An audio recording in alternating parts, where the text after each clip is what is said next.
Civic 2021 FC5. Check vehicle engine shut off while driving. Okay, this car came by crane.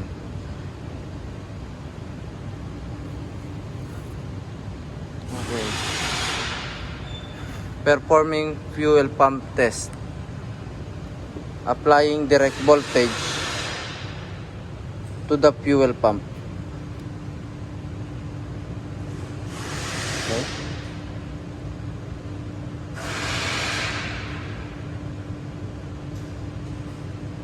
So the fuel pump is not working.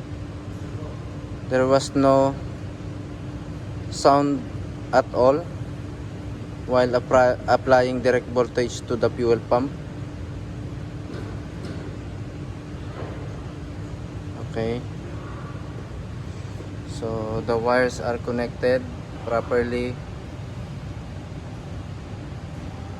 and the fuel pump is totally no reaction while applying voltage, direct voltage to the fuel pump. Okay.